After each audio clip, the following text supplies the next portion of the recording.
Pendant que j'y pense, je veux vous communiquer 4 dates. J'en ai parlé lors des tournées bureau, mais je les réitère. Mike Ferry, vous connaissez Mike Ferry? Ça vous dit quelque chose, Mike Ferry? Oui. Hein? Oui. Hein? Mike Ferry, c'est une sommité sur le plan international en matière de coaching, de courtage immobilier. Si vous allez sur mikeferry.com, M-I-K-E-F-E-R-R-Y, Mike Ferry, c'est pas juste américain, c'est planétaire. Et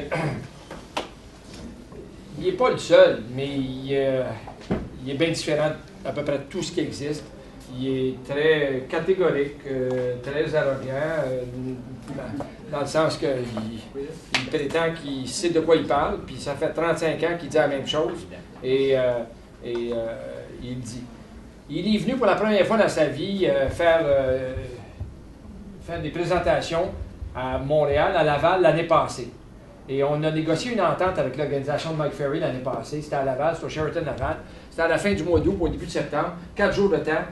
Et ça nous a permis d'inviter tous nos courtiers à assister, sans aucun frais, aux 4 jours de messages que Mike Ferry a livrés. Il a livré son message pendant 4 jours de temps. Il y avait traduction. Il ne parle pas français. C'était traduit pour ceux qui comprenaient mal l'anglais. Et puis, il nous a laissé tout le matériel en plus de ça. Version française, version anglaise. Si vous ne l'avez pas, mettez-vous une note. Je l'ai, puis je vous l'enverrai. Ça me fait plaisir. Je vais vous l'envoyer par Internet à ce moment-là. Mike Ferry revient. Mike Ferry revient pour la 2e fois dans sa vie à Montréal. Il revient à Laval. Il revient à Laval, et ce n'est pas le même message que l'année dernière. Il appelle ça un Action Workshop. Et c'est 4 demi-journées. C'est au mois d'août. C'est les 14, 15, 16 et 17 août 2012. Ça, c'est Mike Ferry. Mais j'en ai AM ou PM? C'est en avant-midi. Il vous fait travailler l'après-midi. Ça s'appelle Action Workshop. Il va y avoir traduction. C'est à Laval. Action Workshop.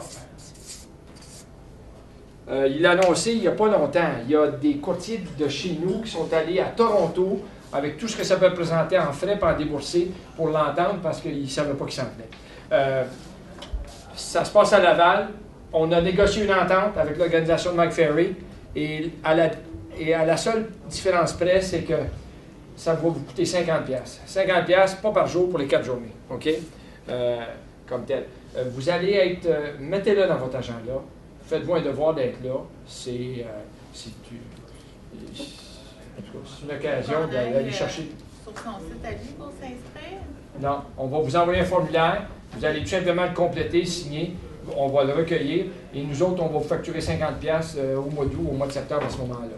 Et on va vous demander, ce formulaire-là, ça va être la confirmation comme quoi vous avez accepté d'y aller.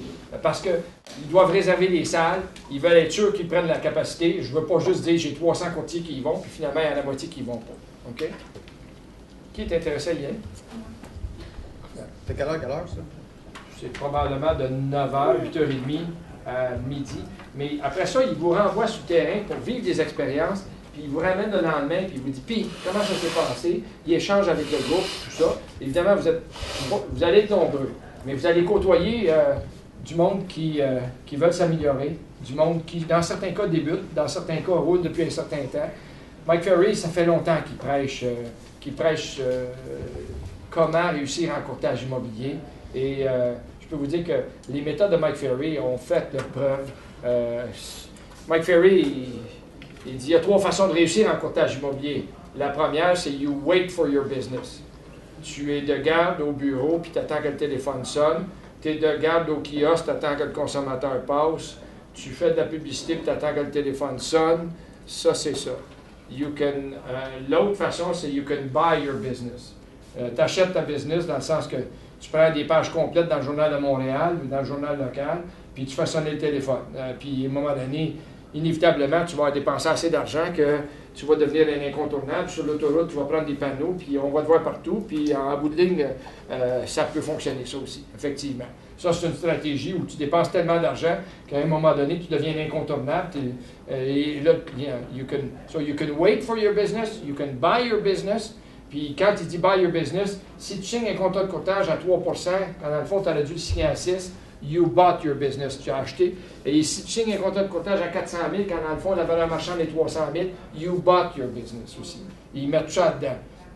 Et puis le troisième, c'est you can earn your business. Earn your business, c'est lui, il va te montrer comment travailler pour aller chercher. Tu n'as pas besoin de dépenser des sommes faramineuses, tu n'as pas besoin d'être passif, mais il va te montrer comment être proactif pour ultimement atteindre les objectifs que tu veux. Tu vas te fixer des objectifs, tu vas les atteindre ou quoi que ce soit à ce niveau-là. Et il dit exactement quoi faire, quoi dire, comment le faire, comment le dire ou quoi que ce soit.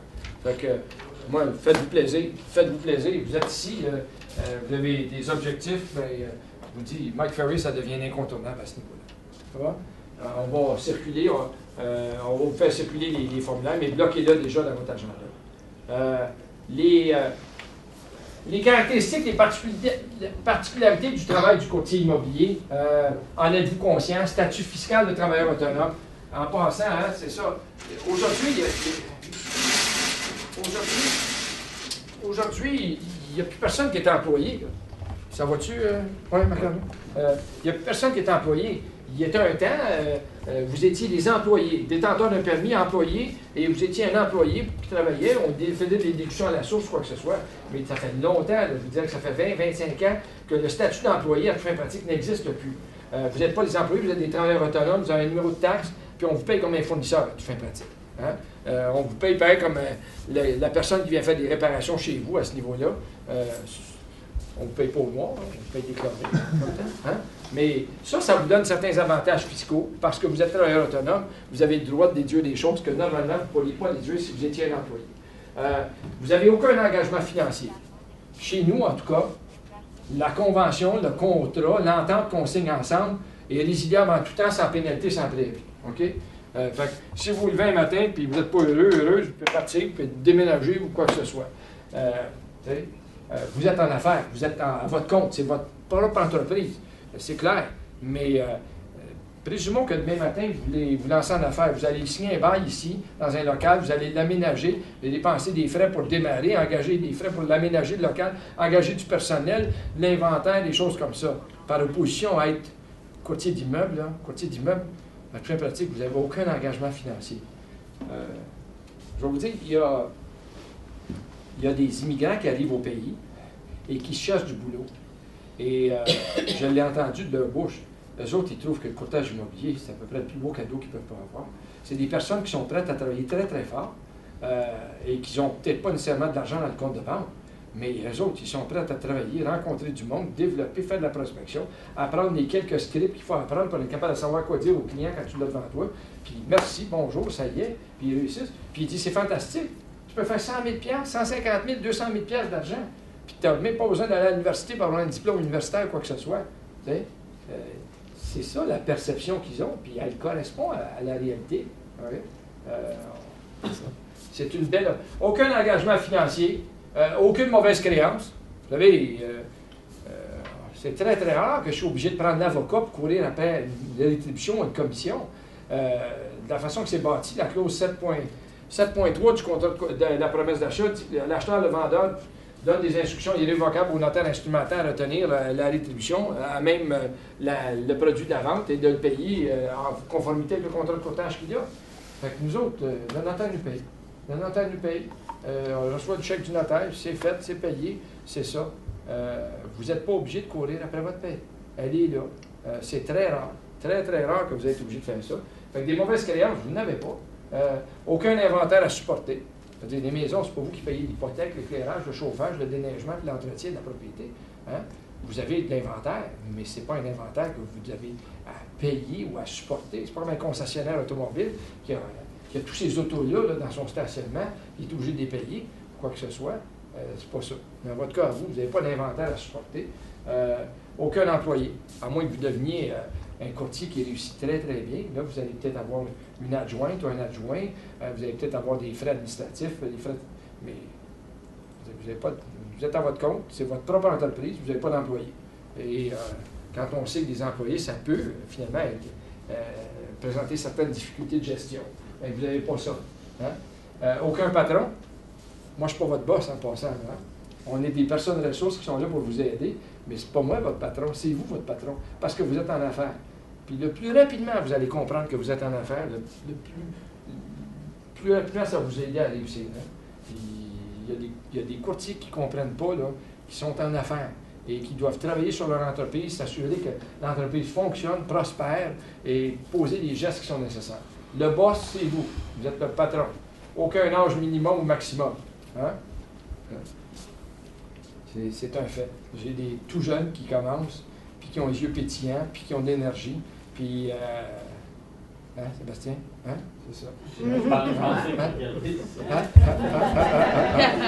C'est ça. Et puis, je peux te dire que le plus gros problème que tu vas avoir, ça va être entre tes deux oreilles. Parce que à partir du moment où tu es convaincu de la valeur, puis tu apprends tes choses, tu fais des devoirs, quand tu vas cogner à une porte, ils vont dire, il me semble que vous avez l'air jeune un peu, vous. Oui, je suis jeune, mais quand tu vas ouvrir la bouche, puis tu vas commencer à parler, ils vont s'apercevoir que tu es non seulement jeune, mais tu es compétent. T'sais? Et je peux te dire que chez nous, il y en a qui réussissent très bien, qui sont tout jeunes, et qui sont dit, regarde, moi, j'ai pas de plan B. On y va, puis on réussit, ça va passer par là. Puis il n'y a pas d'âge maximum non plus. La beauté du courtage immobilier, c'est que il n'y a pas de retraite obligatoire, puis continuer à travailler encore aussi longtemps que vous voulez. Hein? Puis 75, puis 80, puis 85 ans. Il y en a qui sont passionnés de ça.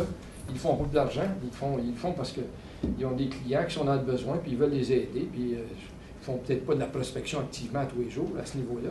Là, tu cherches des inscriptions avec les rames. Des pleins-pieds. Hein? Tu vends des pleins-pieds. Hein? Spécialiste en bungalow. Hein? Et aucun plafond salarial. Vous pouvez viser haut et réussir bien au-delà de vos espérances. Parce que dans le fond, c'est ça la réalité. Vous êtes votre propre patron et vous pouvez décider finalement quelle va être la profitabilité de votre entreprise. Ça vous appartient tous. Ça, c'est des décisions que vous avez à prendre comme tel. Que c'est beau le courtage immobilier. Prenez conscience de votre rôle. Voir le document intitulé Avantages et bénéfices d'utiliser un courtage. On va en reparler de ça. C'est dans le cartable. Mais vous intervenez dans ce qui va être la plus importante transaction comme telle du consommateur. L'immobilier comme investissement versus les REER, c'est thérapeutique. Hein? Je vous l'avais dit, puis je vous le répète encore une fois. À un moment donné, les arpenteurs géomètres, lors des arpenteurs géomètres tiennent un congrès dans le Nord, et évidemment, j'ai interagi avec des arpenteurs. Le président de l'ordre à ce moment-là, c'est Peter Rado, et c'était un arpenteur de Sainte-Agathe, puis il dit on fait ça à l'hôtel Chantelaire, puis tu veux-tu venir nous parler de l'immobilier, la résidence principale, un investissement avec un point d'interrogation. J'ai dit pourquoi pas. Évidemment, je sortais de ma zone de confort parce que je ne savais pas trop quoi dire ou quoi que ce soit, mais il m'a provoqué. Il m'a provoqué à faire une réflexion. Et ce que j'ai fait, c'est que, évidemment, j'ai regardé, j'ai dit, la résidence principale, c'est vraiment un investissement. Puis je peux vous dire que j'ai grandi énormément suite à cet effort-là que j'ai fait ou l'investissement que j'ai fait à ce niveau-là. Ce que je suis fait, c'est que je suis allé dans les statistiques de l'Association canadienne de l'immeuble. Et il publiait à chaque année le graphique des valeurs moyennes sur MLS, des transactions. Il prenait toutes les propriétés qui étaient sur MLS à l'échelle canadienne, divisé par le nombre de transactions vendues, ça donnait le prix moyen. Puis là, ils l'ont mis sur un graphique. Puis là, on partait de 1950. Puis là, tu es capable de mettre sur un graphique. Puis essentiellement, vous comprenez que ce que ça faisait, c'est à partir de 12 500 $, puis ça finissait à 300 000 à peu près. Là, t'sais. Et puis là, tu voyais finalement sur un nombre d'années qu'est-ce que ça faisait. Et ça faisait pas ça. Là, hein? Je peux vous dire que ça faisait ça. Il y avait peut-être une coupe de croche, mais en gros, c'était clair que la croissance était ça. Et à cette convention-là des arpenteurs géomètres, il y avait quelqu'un de la Bourse de Montréal, puis il y avait quelqu'un de Desjardins qui venait de parler des fonds de placement, puis des produits dérivés ou quoi que ce soit. Le gars de la Bourse, il a pris la parole, puis après 32 secondes, il avait perdu tout le monde. Il dit, écoutez, je comprends que votre portefeuille n'a pas performé comme vous vouliez, mais gardez confiance, puis là, on a des produits dérivés, qui, vous pouvez les escompter, puis vous pouvez vendre... tu comprenais rien. Tu comprenais absolument rien. Puis le gars de Desjardins, lui, est arrivé en s'accusant, il dit, écoutez... ça va aller mieux, ça va pas bien, mais ça va aller mieux, ça va aller mieux. Hein? Hein? Moi, j'arrive là, je sors le graphique, je dis, écoutez, arrêtez donc de niaiser, là. Hein? Votre argent, là, où est-ce que vous voulez la mettre, là? Enfin, tu sais, je veux dire, peut-être pas exactement à ces mots-là, là, mais moi, je le sais, je n'ai un REER. Puis je savais ce qu'il avait fait dans les 10 dernières années, là. Il avait fait du surplace, quoi que ce soit, alors que je dis, regarde, achète de l'immobilier, là. Regarde ce que ça fait, là. L'immobilier, là, clairement, ça avait augmenté. Hein? Vous avez dans votre cartable un graphique qui donne. On ne se trompe pas, là. Je peux vous dire, sans hésitation, que dans les 10 dernières années, la propriété, elle a doublé. C'est votre résidence principale, c'est le seul véritable abri fiscal qui reste. Le seul. REER, c'est différé. Sylvain?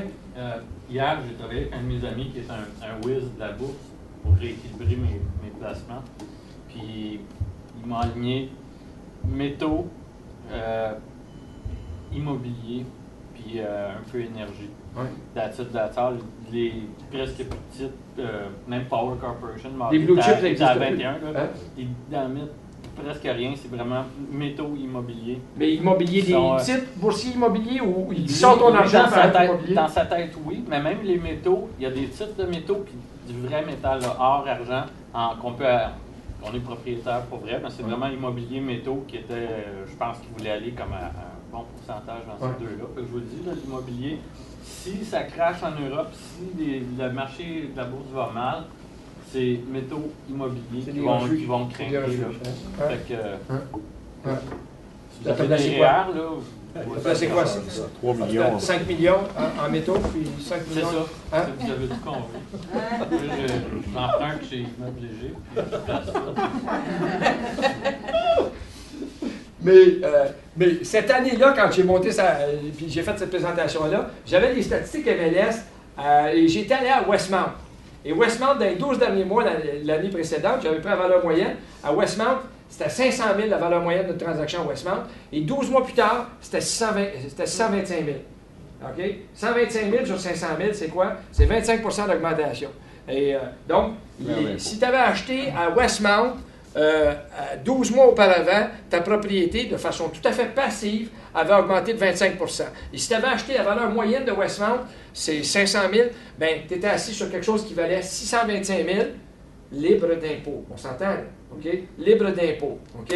Y a-t-il un rendement qui va te donner, si tu veux, enlève l'incidence fiscale, là, puis tout ça, là, ça te prend 250 000 de revenus pour être capable d'avoir 125 000 net à toi. Si tu as mis 125 000 cash, tu as fait du 100 avec ton 125 000. C'est ça. Moins l'intérêt. C'est ça. Tu l'as financé, disons, à 75 puis tu as mis 125 000 cash, tu as eu 100 de rendement. T'sais? Mais donc, c'est ça le message que je leur ai livré. Je disais, bon, si on le regarde strictement dans une perspective d'investissement, ne pas me dire que c'est pas bon, là. C'est bon. C'est bon, puis vous le savez tous, là. Vous pouvez comparer votre REER à votre maison, puis vous allez voir ce qu'il y en est. Vous êtes l'intervenant économique qui, au Québec, a le plus enrichi le citoyen québécois. C'est vous, là, OK? C'est pas le gars de valeur mobilière, telle chose, puis telle affaire, ou quoi que ce soit. C'est clairement, là, l'intermédiaire immobilier. Nous autres, on est le messager de bonnes nouvelles, actuellement. On a des bonnes nouvelles à livrer, OK? Est-ce que ça va continuer comme ça? Je n'ai pas de boule de cristal, mais je pense qu'on n'est pas nécessairement... Tu sais, il y a beaucoup de spéculation. On est tout dans une bulle immobilière, ça va... À Vancouver, je pense qu'il y aurait peut-être matière à s'inquiéter, là, parce qu'ils sont rendus à des chiffres qui n'ont aucun bon sens. Mais au Québec, je pense qu'on est toujours le parent pauvre qui traîne en arrière, et je douterais très fort que notre marché pique. Il n'a pas piqué, puis d'après moi, ça ne piquera pas. Tu sais, ça ne plantera pas. Non, moi... Tu sais, dans le fond, là, le plus beau cadeau que vous pouvez faire à quelqu'un, là, c'est de donner une tape dans le dos et de dire embarque, là. Ah ouais, dépêche-toi, embarque. Arrête, si tu as les moyens de te qualifier pour un financement hypothécaire, arrête de payer du loyer à quelque part, là, puis sois propriétaire à ce niveau-là. Et dans le fond, le message aux arpenteurs, ce que j'ai dit, c'est si vous n'êtes pas déjà rentré, embarquez. Et si vous êtes rentré puis vous avez votre capacité financière, vendez votre maison et achetez-vous un château. Je veux dire, si vous êtes capable de payer quelque chose de plus beau encore, parce que c'est thérapeutique. Quand tu vis dans une maison, sur le bord d'un beau lac, puis tu veux dire, qu'est-ce que ça procure comme satisfaction? Hein? C'est possible. Hein? Tu sais, moi, dans le fond, le raisonnement que j'ai fait quand j'ai préparé ça, j'ai dit, regarde, je peux faire deux choses. Je peux rester dans un 3,5 au 4e étage d'un quadruplex, puis avoir ça, puis tout prendre mon argent, puis l'envoyer à valeur mobilière, je ne sais pas quoi, puis dire, place-moi là. OK? Puis ça veut dire, j'achète mon relevé de REER à tous les mois, je l'ouvre. S'il a monté, j'ai un high pendant 15 minutes, je le ferme, le mets dans le tiroir, puis là, je vis dans mon 3,5 jusqu'au prochain mois. OK? Ou bien donc, je prends plus d'argent, je mets plus ça dans des REER, puis là, j'accumule ça, puis là, j'embarque dans la parade, puis là, je continue d'embarquer, puis je revends, puis j'embarque, puis je continue, puis en bout de ligne, je ne vis plus dans les 3,5, j'ai peut-être pas un REER comme ça, mais le gros de mon portefeuille est là, puis il performe très bien. Est-ce que je dis des faussetés? Parce Hein? que là, ce que là, tu suggères de leur arrêter, c'est les premiers acheteurs. C'est quoi? Mais Hein? derrière, ceux qui ont. Oui. Dorade. Ben oui. Ouais. Dans le fond, c'est ça que j'ai dit aux arpenteurs. J'ai dit, écoutez, je pense que vous m'avez compris, là. Si vous n'avez pas de maison, achetez-vous-en parce que ça presse, dépêchez-vous, embarquez. Puis s'ils m'ont écouté, ils sont morts de rire. Parce que ça fait 10 ans que j'ai donné ça. Puis si vous en avez une, puis vous avez les moyens, vendez-la, puis achetez-vous-en une meilleure encore. Puis je pense qu'on peut tenir un discours aujourd'hui parce que les rapports de force sont favorables à l'acheteur dans bien des secteurs. J'ai été à Tremblant mardi matin. Je peux vous dire qu'à Tremblant, si quelqu'un veut acheter à Tremblant, là, wow! Y a-t-il un marché extraordinaire à Tremblant? Hein? Actuellement, là, il y a des vendeurs. Il y en a qui sont totalement irréalistes, mais il peut faire un hold-up à Tremblant, lui-là. Il peut faire un hold-up. Hein? C'est ça. Hein? Fait que c'est ça, là. Si vous avez quelque chose, on revient à des valeurs qui sont peut-être un peu fondamentales, mais c'est la base même de ce que vous allez transiger, puis à un moment donné, le discours que vous allez tenir à quelqu'un, c'est ça. Hein? Et vous transigez ce qu'il y a de plus précieux. Les Américains appellent ça « the world's most sought-after commodity ». Écoute, après manger puis te vêtir, c'est quoi? C'est d'avoir un toit sur toi, être capable de te loger adéquatement. Puis on prend ça pour acquis. Je peux vous dire que si on fait un sondage sur la planète, c'est le rêve d'à peu près tout le monde. Après manger puis avoir du linge sur le dos, là, tu rêves d'avoir un toit et une maison. On prend ça pour acquis, nous autres, mais ailleurs là, dans le monde. Puis curieusement, moi, quand j'ai 2 filles qui maintenant sont passées l'étape des études, mais quand ils étudiaient à Montréal, on a loué des appartements. Puis j'arrivais, puis finalement, on prenait des rendez-vous avec les propriétaires des blocs appartements. C'était pas des Québécois, c'était tous des immigrants. Eux autres, ils avaient compris là, la valeur d'être propriétaire et tout ça. Pourquoi? Parce qu'ils ne l'avaient pas eu ailleurs, ou ils l'avaient eu tellement difficile ailleurs. Ils sont arrivés ici, ils ont acheté de l'immobilier, puis aujourd'hui, ils valent cher. Il est arrivé en jeans, le gars, il n'était pas... Mais tu sais, je veux dire, il y avait des valeurs importantes à ce moment-là. Moi, je déplore le fait que le Québécois n'a pas une composante plus importante immobilière dans son portefeuille de valeurs. Je dis pas tout, mais il faut que tu aies une composante immobilière dans ton... pour équilibrer ton portefeuille, puis avoir... Tu sais, aux États-Unis, on dirait qu'ils sont peut-être plus conscients de ça. Hein?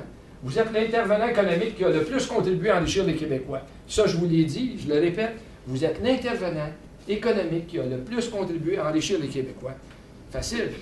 À un moment donné, là, je comparais le vendeur, le courtier immobilier au vendeur d'automobiles.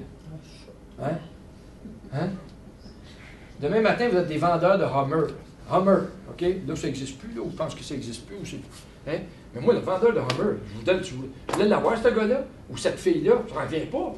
Tu vends un produit qui, dès qu'il a passé le seuil du garage, il vient de déprécier à valeur de 50%, puis tu es capable de convaincre du monde d'acheter ça, quand finalement, au niveau de l'environnement, c'est la pire chose que tu ne peux pas faire, ça coûte une fortune, c'est ici, c'est ça. Tu es capable de convaincre du monde, ah ouais, pèse fort, hein, tu vas être heureux avec ça, tu vas être bien, ah ouais, tout ça.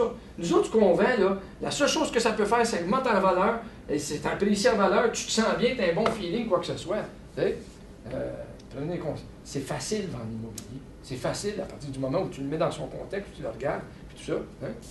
Non, ben, tu vois, c'est ça que j'aurais dû répondre. J'ai téléphoné à un AVPP l'autre jour, puis il m'a dit « Ah non, moi, les vendeurs de chars, je ne vends pas des chars, monsieur, je vends des maisons, mais j'aurais dû dire ça. Un char, ça dévalue, alors qu'une maison, ça prend de la valeur. » C'est une bonne idée. Un char, c'est une dépense. Une maison, c'est un investissement. C'est bon. Okay? Hein? Une automobile, en partant, ça peut juste faire en sorte que ça va baisser en valeur. Okay? Alors que une automobile, c'est différent. Une maison, c'est différent. La résidence principale, le meilleur et le seul véritable abri fiscal. Hein? Hein? On vous l'a dit, il a dit, quand vous êtes jeune, vous avez peut-être ce qui vous a aidé, le bras de levier qui vous a aidé à être capable de devenir financièrement autonome, puis jusqu'à un certain point indépendant, c'était quoi? C'était ta maison. Tu t'es égorgé, tu t'es saigné pour en acheter une, tu l'as acheté, tu mangeais du ballonné, puis des hot dogs pendant un bout de temps, puis à un moment donné, elle a apprécié en valeur, puis finalement, qu'est-ce que tu as fait? Tu l'as soit vendu, tu l'as hypothéqué, tu as ressorti de l'argent, tu as investi ailleurs, quoi que ce soit. Mais c'est ça. Puis moi, je ne comprends pas le gouvernement, là. Hein? Il est prouvé, socialement parlant, là, le citoyen qui est propriétaire est un citoyen qui est financièrement autonome, indépendant, il n'est pas au crochet de la société, tout ça. Pourquoi le gouvernement ne pousse pas plus l'accès à la propriété? Hein? dès que tu es propriétaire de ta maison, normalement, ta peinture, tu t'en préoccupes, puis évidemment, il l'a poussé. Est-ce qu'on pourrait aller plus loin que ça à ce niveau-là? Hein? Il y a des pays où, finalement, le taux d'accès à la propriété est plus élevé que ce qu'on a, nous autres. Et quand le gouvernement se soucie actuellement, quand on regarde l'avenir, les fonds de pension, être capable de finalement faire en sorte qu'on va avoir assez d'argent pour les vieux, là, les vieux comme moi, là, tu sais. Plus tard, une des choses qui est importante, c'est que la personne qui a été propriétaire de ces maisons ou quoi que ce soit, il s'est bâti un patrimoine, il a des valeurs, puis il n'est pas au crochet de la société, il n'est plus sur le bien-être social. Hein? Fait que socialement parlant, ça fait du sens d'amener le monde à être propriétaire de leur maison. Hein? Le créateur a donné la clé de la transaction immobilière au courtier immobilier. Vous allez voir, lundi, je vais rentrer plus en détail là-dessus, mais vous êtes vraiment le chef d'orchestre de la transaction immobilière. Ce n'est pas le notaire, ce n'est pas le courtier hypothécaire, ce n'est pas la banque, ce n'est pas l'arpenteur, ce n'est pas l'évaluateur, c'est vraiment vous qui êtes la personne ressource qui intervient là-dedans. Lundi, on va passer toute la journée à vraiment faire prendre conscience du rôle que vous jouez là-dedans.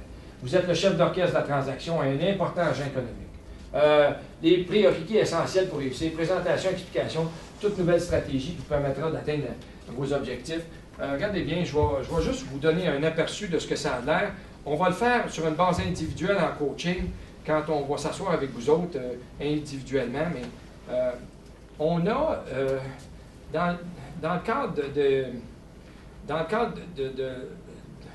de notre volonté d'aider nos courtiers à cheminer, puis les aider à être capables de prendre conscience que le courtage immobilier se fait plus de la même façon, puis en bout de ligne, il faut que je change tes habitudes de travail comme tel. On a développé un fichier Excel, et ça s'en vient. Je vous le présente.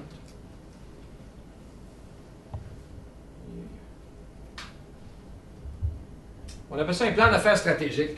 Ça sort sur une feuille 8,5-14. OK? Il sort au complet. Essentiellement, on identifie l'individu, on inscrit la date. Puis là, le reste, là, ce qui est en gris ici, on le développe ensemble. Quel est l'objectif que vous voulez faire monétairement? Qu'est-ce que vous voulez faire comme revenu? OK? Hein? On va mettre le chiffre que vous voulez ici. C'est vous qui allez le mettre. Après ça, on va déterminer combien de semaines par année vous devez travailler. Puis on n'écrira pas 52, parce que vous ne pouvez pas travailler 52 semaines par année. OK? Combien de semaines par année vous allez travailler? Nous autres, on est arrivé qu'on a donné 2 mois de congé à ce courtier-là. OK? Il y a 8 semaines de congé. Il en reste 44. Évidemment, on a sorti le prix moyen de vente dans son secteur. Dans son secteur, on a fait les statistiques, on est allé chercher les chiffres, statistiques MLS, tel secteur, quelle est la valeur moyenne, on a regardé, on l'a mis, ce chiffre-là. On est allé chercher le taux de commission moyen du courtier par côté de transaction. Ce qui est arrivé, c'est que dans ce secteur-là, on s'est aperçu que ça tournait autour de 5 on concluait des transactions à 5 Ça va? Et tout ça, là, il découle de ça. Commission moyenne du courtier par côté de transaction, ça donnait ça. Et puis, évidemment, si tu veux en faire 100 000, ça t'en prend 18. Et puis, après ça, tu as un 22 ici, qui est nombre de côtés inscripteurs ou collaborateurs de transactions acceptées. Pourquoi 22 par rapport à 18? Parce qu'il y en a qui vont bloquer au financement, qui vont bloquer à l'inspection. Il y a des transactions que tu n'amèneras pas à terme. Fait qu'il faut que tu prennes en considération un certain coefficient. Et puis, en bout de ligne, ça te prend nombre de côtés de transactions acceptées, que tu sois juste inscripteur ou collaborateur. Si tu vends ton inscription, ça compte pour 2. Tu n'as besoin de 22, en fonction du secteur où tu travailles, des taux de commission que tu as, l'objectif que tu donnes, le nombre de semaines que tu as. Et puis là, tu vas travailler soit avec des vendeurs ou avec des acheteurs. C'est ça que tu vas faire. Et là, on va déterminer d'où vont venir tes pièces. OK? Dans quelle proportion, finalement, tu vas aller chercher, avec des vendeurs, tu vas aller chercher des inscriptions. Avec des acheteurs, tu vas poser des gestes qui vont t'amener des acheteurs, en bout de ligne. OK? Donc, nombre de PA acceptés, côté inscripteur, 13. 13 sur les 22, puis j'en ai 9 ici. 13 et 9, ça me fait 22. 13 et 9, ça fait 22. Oui, c'est ça. 13 et 9, ça fait 22. C'est comme ça que je le lis. C'est une règle mathématique. On peut le changer. Hein? À chaque ça s'ajuste au marché, ça s'ajuste. Certains courtiers sont plus inscripteurs, moins collaborateurs. Certains courtiers ne veulent même pas travailler avec un acheteur. On peut penser qu'eux autres, ils auront peu de revenus de là. Le gros de leurs revenus va venir d'ici, à ce niveau-là. OK? Et donc, 13, inscriptions à obtenir parce que tu ne vendras pas toutes tes inscriptions. OK? Donc, ça t'en prend 19. Et là, il va falloir que tu poses des gestes, des activités. On appelle ça des plages horaires que tu vas bloquer dans ton agenda qui vont t'amener à être capable d'obtenir 19 inscriptions. OK? Donc, nombre d'activités totales afin d'obtenir le nombre d'inscriptions à obtenir, c'est 3 fois. On a dit, pour chaque inscription, tu dois avoir 3 plages horaires que tu dois consacrer à faire des choses. Et les plages horaires, les activités sont ici. Pour les vendeurs, sont ici. Hein? Dans le fond, notre 57 qui est ici, il s'en vient ici. Tu as besoin dans ton année de faire 57 plages horaires. 57 périodes de temps de 3 heures, 4 heures, 5 heures, où tu vas poser des gestes qui, ultimement, vont te permettre d'obtenir tes 19 inscriptions, d'en vendre 13 côté-là, d'en vendre 9 côté collaborateur, ultimement d'avoir fait 22 puis d'obtenir ton objectif. OK? Et donc, nombre d'activités nécessaires par semaine pour obtenir les inscriptions, 57 divisé par 44, 1,3. Et puis, inévitablement, si vous plantez une pancarte, vous allez représenter des acheteurs. Vous allez représenter des acheteurs, à moins que vous décidiez consciemment de ne pas travailler avec des acheteurs du tout. Ça se pourrait, mais c'est très peu. Ceux qui travaillent en équipe ont un membre de l'équipe qui vont s'occuper des acheteurs et il y a des membres d'équipe qui sont spécialisés à travailler avec des vendeurs. En bout de ligne, on peut penser qu'il y a des personnes ici qui, leur revenu va parvenir strictement du côté inscripteur parce qu'ils interagissent pas. Quand le téléphone sonne, ce n'est pas eux autres qui vont apprendre l'acheteur. Mais pour vous, là, qui n'êtes pas nécessairement constitué en équipe, Stéphanie peut-être, puis tu verras là, jusqu'à un certain point qu'est-ce que tu vas faire. Mais le téléphone va sonner, vous allez ramasser l'acheteur. Évidemment, vous allez devoir vous assurer qu'il est sérieux, il est financièrement qualifié. On va-tu parler de contrat de courtage achat? On va-tu l'attacher, ce client-là, oui ou non? Vous allez soit y vendre votre inscription ou vous allez y vendre une autre inscription à ce niveau-là. En principe, une inscription vous fait faire 2 transactions. Normalement, vous allez toujours, avec une inscription, être capable de ramasser. Et si c'est une inscription qui est très convoitée, vous allez peut-être faire 3 transactions avec une inscription. OK? Et on en est venu à la conclusion ici, pour avoir 19 inscriptions, il faut faire 57 activités. Ici, pour avoir 9 côtés de vente collaborateurs, il faut que tu ailles 36 acheteurs. 4 fois. 4 fois 9, 36. Là, je divise par 44 nombre de semaines, ça me donne ça. Et ce chiffre-là sont ici. Et ça me permet de structurer. Et ça, c'est vous, là, on va le faire ensemble. Mais si vous dites, je ne veux pas faire de la prospection téléphonique, ça ne m'intéresse pas, on va mettre 0 là. Il faut qu'on ait 57. Vous déciderez comment vous voulez le faire. OK? Prospection en personne. Je ne veux pas faire de porte-à-porte à des inconnus ou quoi que ce soit. Parfait. Je veux faire des AVPP. OK? Parfait. Je veux faire des contrats expirés. Parfait. Combien tu vas en faire? Des anciens clients. Ça, c'est ton fan club que tu veux travailler ou quoi que ce soit. C'est une source importante à ce moment-là, tu vas en faire. Marché ciblé. Marché ciblé, c'est je viens juste d'inscrire une maison dans le secteur, tu passes à toutes les portes auto. Je viens juste de vendre dans le secteur. Je fais une visite libre dans le secteur. C'est un marché ciblé. Et sphère d'influence, c'est en lien avec un peu les anciens clients. C'est ceux qui décident de ne pas faire de... Ils veulent travailler le relationnel, ils sont dans les 5 à 7, s'impliquent dans des chambres de commerce, des choses comme ça. On peut penser que c'est assez représentatif d'à peu près tout ce que tu peux faire comme activité qui, ultimement, va te permettre de t'asseoir avec des vendeurs puis d'être capable de signer des contrats de courtage. OK? Et puis là, on a défini le nombre de contacts requis pour réaliser une activité. Si tu es pour faire de la prospection téléphonique, on a défini, c'est pour couler dans le béton, qu'il faut que tu fasses 125 appels pour ultimement constituer une activité. Et 125 appels, il faut que tu parles à quelqu'un. OK? Il faut que tu parles à quelqu'un. Et donc, souvenez-vous de mon rapport de force, 3 pour 1. Si tu as parlé à 375 personnes, en principe, tu devras avoir, statistiquement parlant, une inscription. Si tu as cogné à 375 portes, tu devras avoir une inscription. OK? Les expirés, si tu as fait 3 fois, parce que ça, c'est par activité. Si tu as parlé à 30 contrats expirés, si tu n'as pas de rencontré ou 30 AVPP, tu devras avoir une inscription. Puis les anciens clients, si tu gardes contact avec des anciens clients. Après ça, marché ciblé, si tu as fait 3 fois ça, 225, toc, j'ai fait des visites libres, quoi que ce soit, ça devrait te donner l'inscription. Sphère d'influence, 15 fois, te mettre en contact avec du monde, passer des cartes, échanger avec du monde, faire des 5 à 7, des choses comme ça. Et c'est ça. Et là, dans le fond, tu fais, c'est mathématique. Tu fais, donc tu as 1250 contacts à faire, c'est des appels, c'est des porte-à-porte, c'est des AVPP, c'est des expirés, c'est des anciens clients, c'est des marchés ciblés, et puis tu as 44 semaines par année, et en bout de ligne, ça te donne finalement par semaine ce que tu dois faire, et par jour ce que tu dois faire. OK? Et ça s'imprime sur une feuille 8,5-14. Et ça te permet de prendre conscience de qu'est-ce que je dois faire pour ultimement atteindre mon objectif de ça ici. OK? C'est ça. Et ça, je l'ai. On pourra vous l'envoyer par fichier Excel puis commencer à le travailler. Évidemment, dans votre cas à vous, ce qui sous-tend ça, normalement, ce qu'on fait, c'est qu'on sort peut-être les 2-3 dernières années d'un courtier. Et on sort finalement d'où est venu son argent, la provenance de son argent. Ses ventes. C'était-tu plus des inscriptions que tu as vendues? C'était-tu plus des acheteurs que tu as accompagnés? Et finalement, une des choses qui est intéressante, c'est comment tu l'as eu, ce client-là? Ah, ça, c'est un contact à moi. Ça, c'est un ami de longue date. Ça, c'est ci, ça, c'est ça. Je vais vous dire, dans certains cas, là, on a réalisé que ton réseau de contacts te procurait 75 de ton chiffre d'affaires. 75 de ton 100 000 là, avait été fait sans nécessairement parler à un inconnu, sans faire aucun effort de prospection, de sollicitation. Et puis, ils n'ont pas cultivé leur réseau de contact, leur fan club que j'appelle. Ils n'ont pas cultivé. Autrement dit, de façon tout à fait passive, sans envoyer une carte, sans garder « Hey, Monique, c'est François, ça fait longtemps qu'on ne s'est pas vu, comment ça va? » Puis ci, puis ça. Sans aller les voir, sans leur parler. Ton fan club. Hein, parce qu'en passant, là, le plus beau client, le meilleur client, c'est qui? Le client le plus facile, c'est qui?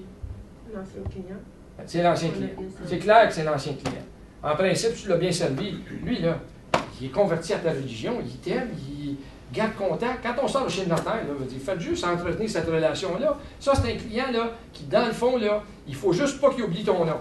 Parce que quand il va venir le temps de déménager, ou quand il va conseiller à quelqu'un de faire une transaction, quand ses enfants, quand la belle-mère, quand tu veux que ça soit eux autres. Ça, c'est le client plus facile. Tu n'as pas besoin de leur dire bien des choses. Tu fais juste leur dire que tu existes. Dis-leur de différentes façons que tu existes, que tu les remercies pour la confiance qu'ils témoignent à ton égard et que tu ne seras jamais trop occupé pour s'occuper, tu seras jamais trop occupé pour prendre soin de référence. OK? C'est juste ça le message. Dis-le de toute façon que tu veux, mais c'est ça qu'il faut que tu dises. Hein? C'est ça. Et ça, c'est le client le plus facile. Mais les courtiers sous-estiment la valeur de ça. Ils sous-estiment comment c'est important. Le client le plus difficile, c'est qui? Hein? Si vous n'êtes pas convaincu, commencez à faire des AVPP. Hein? Hein? Toc, toc, toc, bonjour, écoutez, je suis François Léger, je suis courtier immobilier. Hey, pas toi, là, regarde, t'es le 23e qui passe depuis 3 jours, là, puis c'est ça, puis regarde, on a une pile de cartes, là, puis on n'a pas besoin de vous autres, on va déménager, nous autres, on a envoyé 1000$ à duproprio.com, puis c'est fait, puis il n'y a pas... tu sais, hey, là, tu pars de loin, là, tu sais, hein? Parce que là, tu es en compétition avec 23 autres courtiers, puis lui, son critère de sélection, c'est combien de charges, hein? Combien de charges? Et puis lui, il est convaincu que plus de charges bas, plus il gagne. Vous allez voir, on va tout parler de ça lundi. Hein? C'est le fun d'un AVPP, par exemple. C'est comme ça qu'il faut que tu les vois.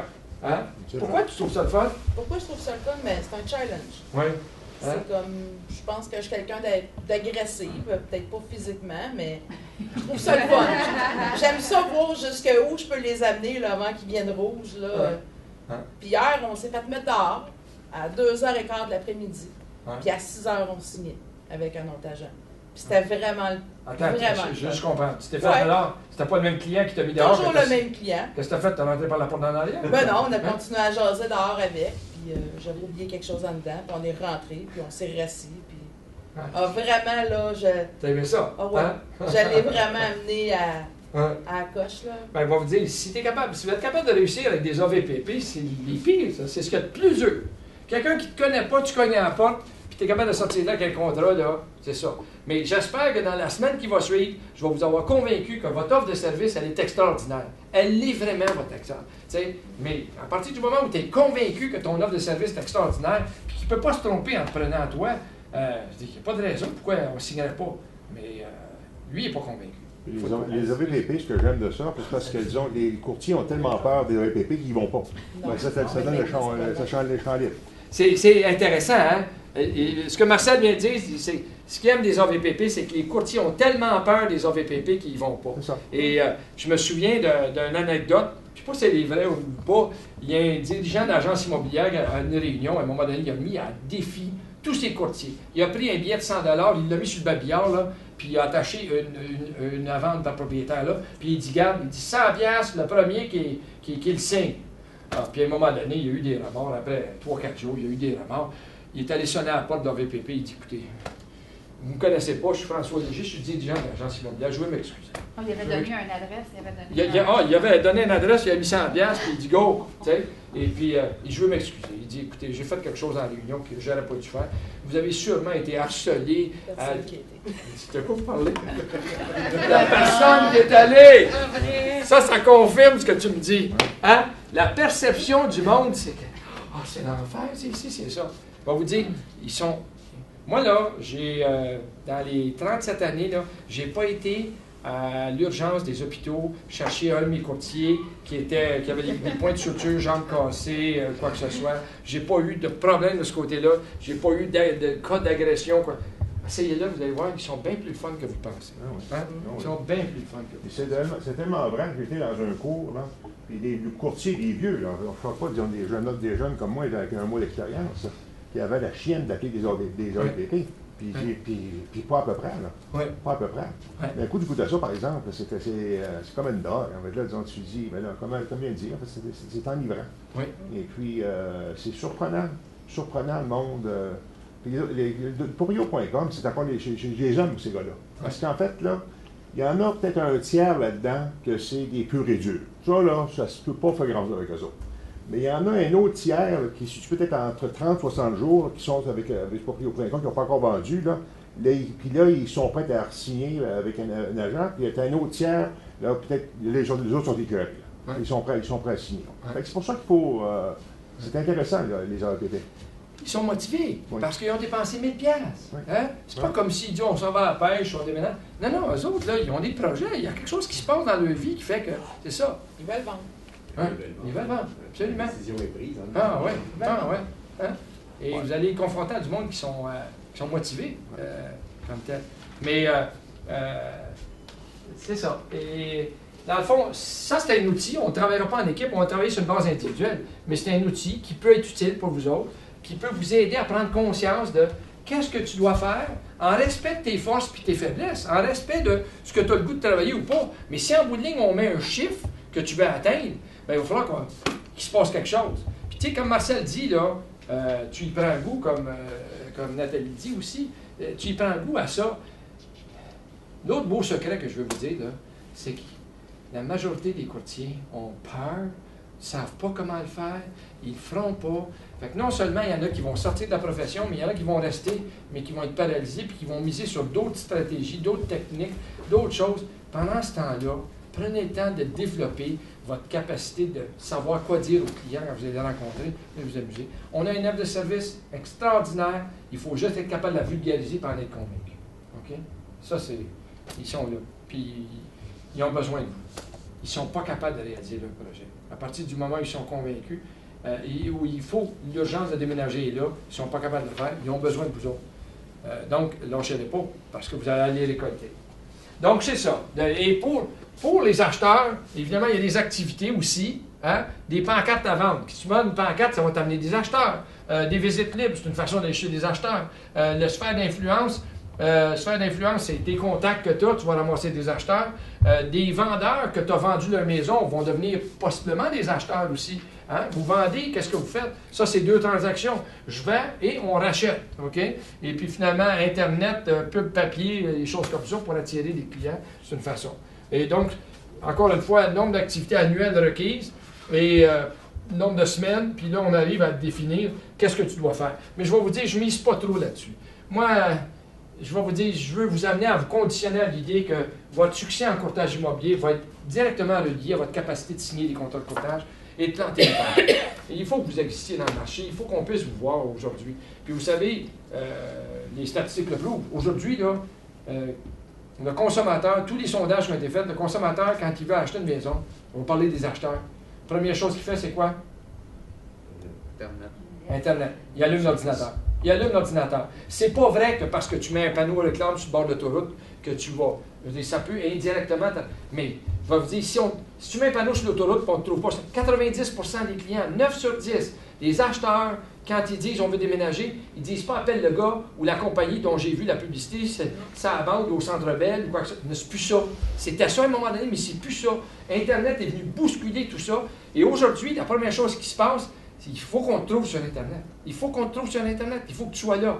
Et la façon de devenir un incontournable sur Internet, c'est d'avoir des contrats de courtage. Si tu as des contrats de courtage, inévitablement, c'est un point de payant. Je veux dire, il faut qu'il passe par là, comme tel. Fait que moi, ce que je vais vous enseigner, c'est va te chercher de l'inventaire. Va te chercher de l'inventaire et plante des pancartes. Et là, tu deviens un incontournable. Évidemment, tu apparais sur Internet parce que tu es sur le site. Tu es sur le site MLS, Centris, Realtor, tu es partout à ce niveau-là. Puis là, si tu veux le mettre sur d'autres sites, tu pourras le mettre. Mais je vais vous dire, si vous ne travaillez avec aucun acheteur et vous développez des compétences à travailler des vendeurs, vous allez réussir en courtage immobilier. Je ne vous dis pas de ne pas travailler avec des acheteurs, c'est un choix qui vous appartient. Mais le problème que j'ai constaté, c'est que les courtiers signent 2-3 contrats de courtage. Yes, le téléphone commence à sonner, puis là, c'est l'acheteur qui se présente. Puis l'acheteur, évidemment, l'acheteur, la perception que certains courtiers ont, c'est que l'acheteur, c'est de l'argent instantané. Le vendeur, avant, je me fais payer qu'un vendeur, si je trouve un acheteur qui achète sa maison, puis on se rend chez le notaire, tandis que l'acheteur, quand je l'ai, si je le case en quelque part, j'y trouve une propriété, on passe chez le notaire, puis c'est fait. Donc, l'acheteur, il a ma commission dans ses poches. Ouais, OK? Il veut vendre la sienne aussi. Ah, puis il veut vendre sa sienne en plus de ça. Donc, ça, c'est une autre chose. Fait que là, qu'est-ce qu'on fait? On abandonne tous nos efforts de prospection avec des vendeurs, puis on se consacre à un acheteur, ou 2 acheteurs, ou 3 acheteurs, qui te promettent fidélité, qui te promettent mer et monde, qui te promettent qu'ils sont... Puis tout ça. Puis là, tu t'investis. Puis là, tu travailles à trouver des maisons, à y faire visiter. Puis après 23 visites, il t'appelle un lundi matin, puis il dit « Bonne nouvelle, mauvaise nouvelle. » La bonne nouvelle, c'est qu'on a trouvé, je veux vous remercier, on va acheter une maison neuve, ou on va acheter je sais pas quoi. Puis écoutez, je vais vous référer mon beau-frère, ma belle-sœur. OK? Eux autres aussi. Oui. On s'est tapé une visite là. Non, il faut que votre attitude à l'égard des acheteurs change. Puis je vais vous dire, plus rapidement qu'elle va changer, plus rapidement vous allez arrêter de perdre votre temps. Puis au Québec, la problématique, c'est le seul État, c'est la seule province en Amérique du Nord où il y a encore cette grande réticence à parler d'établissement d'une relation contractuelle avec un acheteur. Le vendeur, moi je suis vendeur le même matin, vous cognez à ma porte. Je dis non, moi je ne signe pas de contrat. Je ne signe pas de contrat, vous pouvez travailler, prenez-la, puis prenez-la tout le monde. Qu'est-ce que vous allez me dire? Instinctivement, là, automatiquement, on va dire, monsieur Léger, voyons donc, pas vrai, là. Moi, je ne travaillerai pas à votre propriété. Personne qui va travailler en passant, là. Je veux juste vous le dire.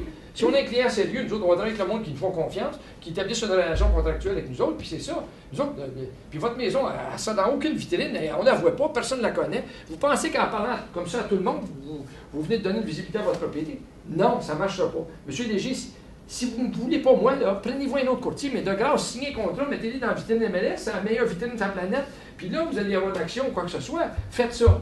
Fait qu'avec le vendeur, on est rigoureux, intransigeant, ça prend 32 secondes, puis on y répond ça. L'acheteur rentre au bureau. Hein?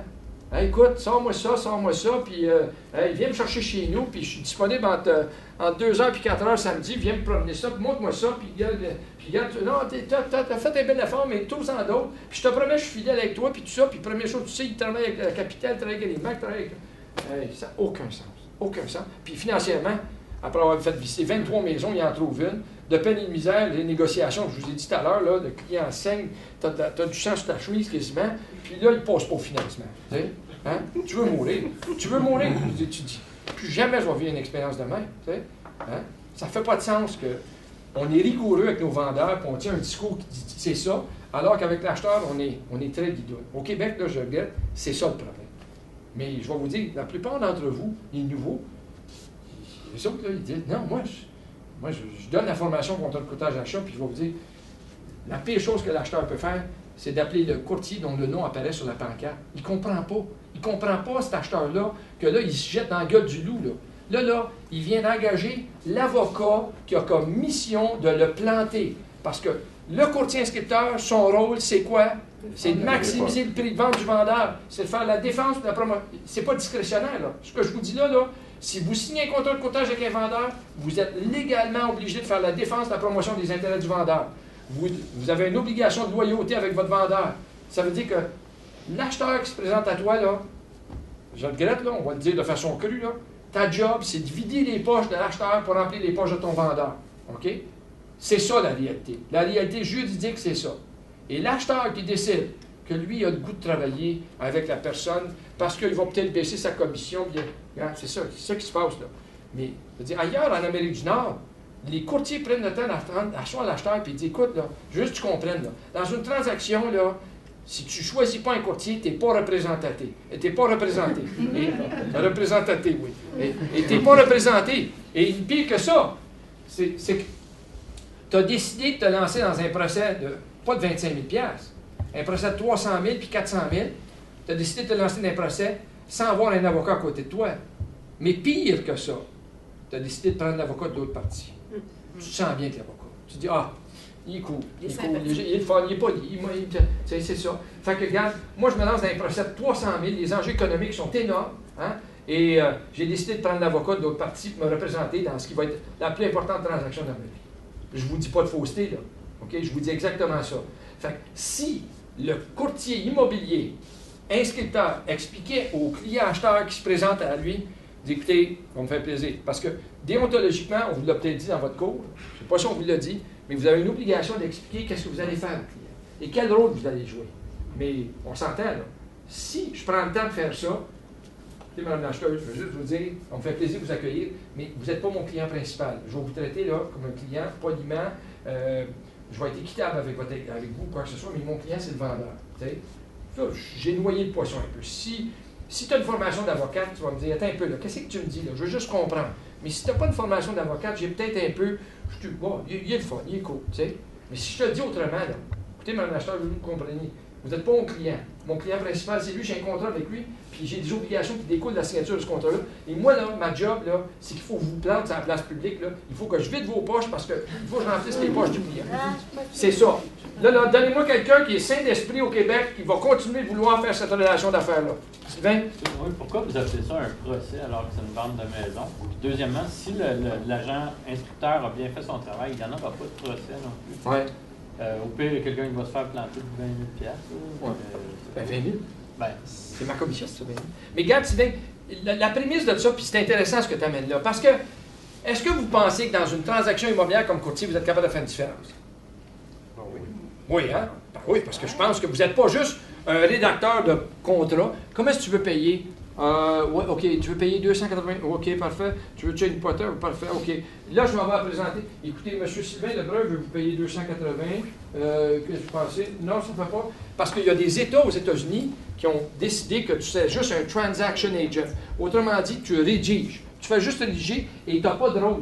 Moi, je ne crois pas en ça. Je ne crois pas en ça. Je crois qu'en bout de ligne, on peut faire une différence dans une transaction et qu'on joue un rôle important. Et donc, dans ce contexte, peut-être que mon analogie de procès est peut-être un peu déplacée, mais ce que je dis, c'est que la partie la plus importante d'une transaction, c'est pas... Aujourd'hui, l'acheteur, il pense que parce qu'il l'a trouvé, il l'a acheté. Pas parce que tu l'as trouvé, tu l'as acheté. Tu l'as trouvé. Tu as rentré dedans, tu l'as trouvé sur Internet, puis tu es en amour avec, tu l'as trouvé. Ah, mais la partie importante, économiquement parlant, c'est... C'est la négociation. C'est la négociation. Mais mettons que vous êtes mon petit ami, là, puis qu'on se sépare, puis qu'on a un avocat, Caroline, c'est notre avocate, c'est votre avocate, mais elle nous fait une médiation. Puis on règle, puis on se sépare, tout ça. Oui.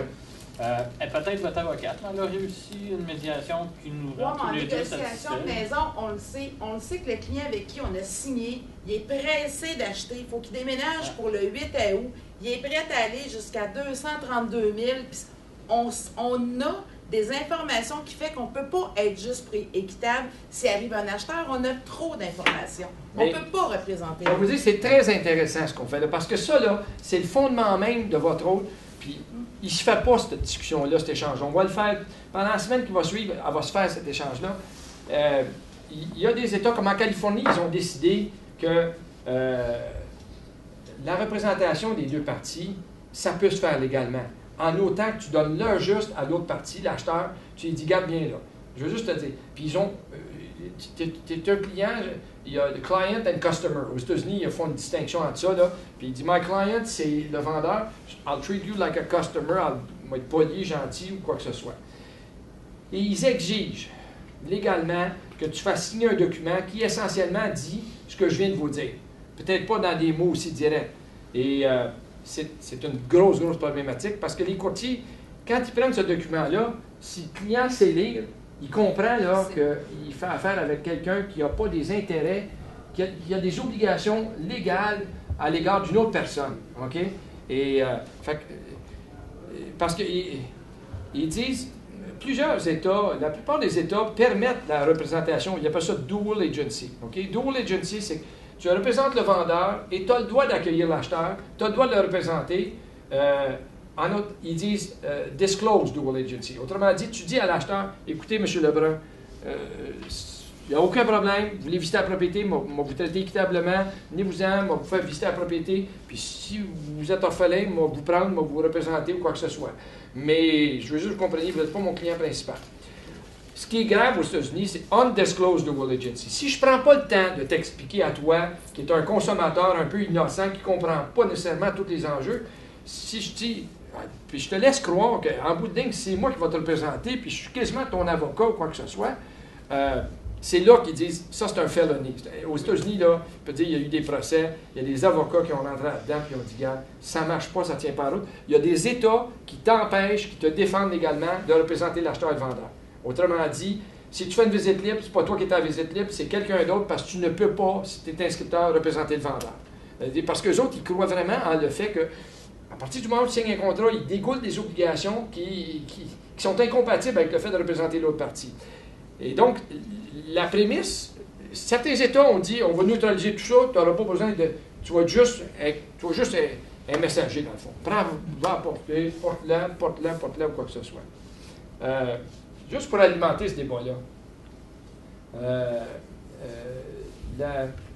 je donnais la formation contrat de courtage achat, puis j'ouvre toujours, j'étais à Joliette, en chambre immobilière de Joliette, certains l'ont peut-être déjà entendu ça, et finalement j'ouvre toujours en disant la pire chose que l'acheteur peut faire, c'est de choisir le courtier dont le nom apparaît, puis longue histoire courte, il y a une dame qui lève la main, puis elle dit « Monsieur Léger », et puis évidemment, le scénario que je donne habituellement, c'est que vous êtes inscripteur, le vendeur n'est pas à la propriété. Vous accueillez ce couple d'acheteurs-là qui vous ont téléphoné directement.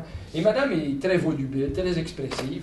Et finalement, elle rentre dans la maison et elle dit à son chum Maurice, « Ah tiens, Maurice, regarde, déjà là, regarde le vestibule qu'on a, regarde les tuiles céramiques avec les enfants, c'est fantastique. Regarde les placards, le rangement, c'est exactement... » Et là, elle regarde le courtier inscripteur, elle dit, « Écoutez, hey, chapeau, déjà, je n'ai pas fait la maison, puis déjà, vous scorez fort, vous, là, vous êtes dans le mille. » Évidemment, elle rentre dans la maison, salon, plafond cathédrale, immense foyer. Oh, Maurice! Regarde ça, Maurice! Notre fauteuil en cuir irait là, le piano irait... Oh, Maurice, tu te vois-tu ici, là? Hein? Puis, elle fait le tour. Longue histoire courte, elle fait le tour de la maison. Puis, dans toutes les pièces, elle n'a que des commentaires positifs. On fait en haut, en bas. Elle revient dans le salon, puis elle regarde le courtier inscripteur dans les yeux, puis elle dit, « Écoutez, peux-tu vous dire comment je me sens, là? Je pense que vous comprenez. Je suis en amour avec la maison. Je capote. Ça n'a pas de bon. Ah, Maurice, qu'est-ce que tu en penses? » Et puis, là, elle dit, écoutez, hein? Oui, en Nico. Hein, Nico, comme dans l'annonce. Oui.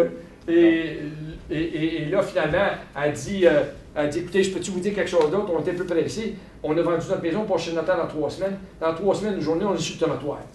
Hey, Maurice, là, s'il y a de moins, pas Maurice, mais le courtier inscripteur, il a des oreilles. Hey, lui, là, hein, puis il dit, ça fait 3 maisons qu'on manque, là. Là, celle-là, il faut qu'on l'échappe, là, ou quoi que ce soit. Elle dit, bon, vous demandez 200, 300 000. Elle dit, on va commencer. Ah, Maurice, qu'est-ce que t'en penses? On va commencer à 270. Mais honnêtement, s'il faut qu'on paye le prix de marché, on va le payer. Okay?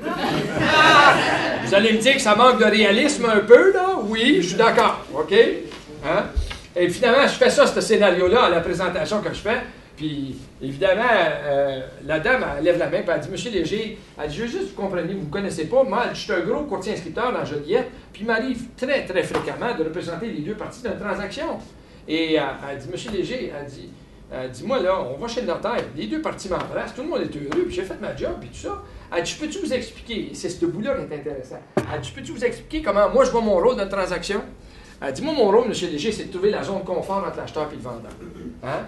Et essentiellement, ce qu'elle disait, puis c'est en lien avec ce que tu disais, Sylvain, c'est qu'elle, elle voit son rôle comme un médiateur, un conciliateur, un arbitre, un bon père de famille jusqu'à un certain point.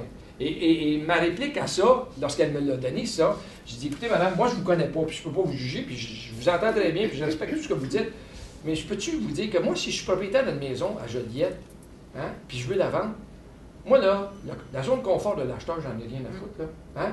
Moi, là, si c'est mon confort qui passe en priorité, moi, là, je vais être confortable. Puis moi, je veux quelqu'un qui va maximiser ma zone de confort, tu sais. Et c'est là qu'on rentre en jeu avec, finalement, là, est-ce que, parce que la prémisse de départ, parce que j'ai eu ce débat-là que tu amènes, encore une fois, est-ce qu'un bon courtier peut faire une différence?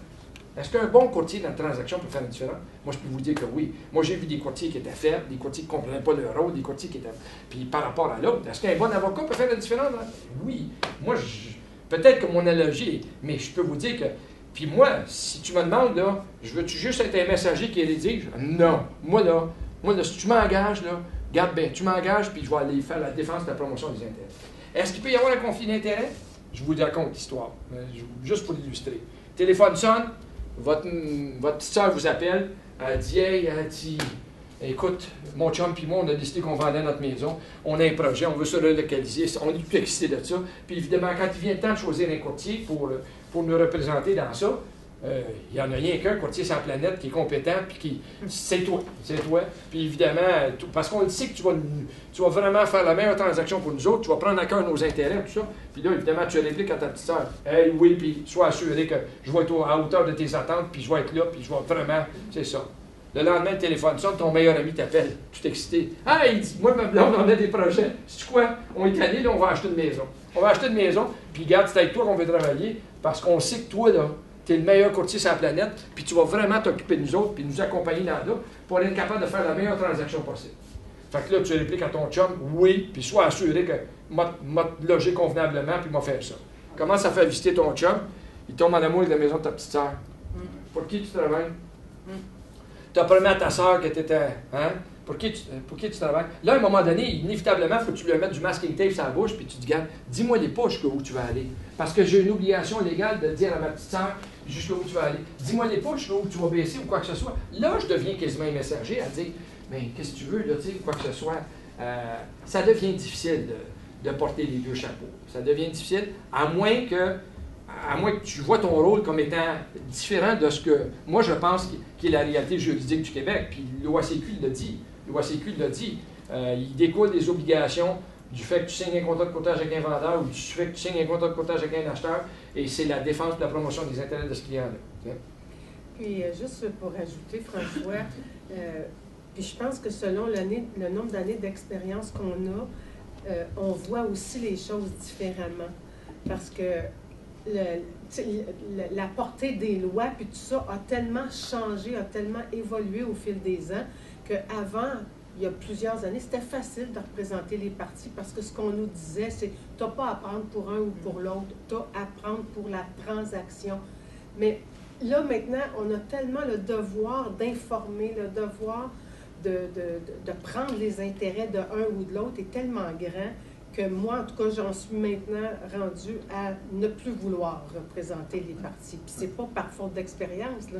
C'est par, justement, à tellement voir l'évolution, tellement tout ce que ça peut impliquer que par choix, je décide maintenant que je ne veux plus représenter les deux partis.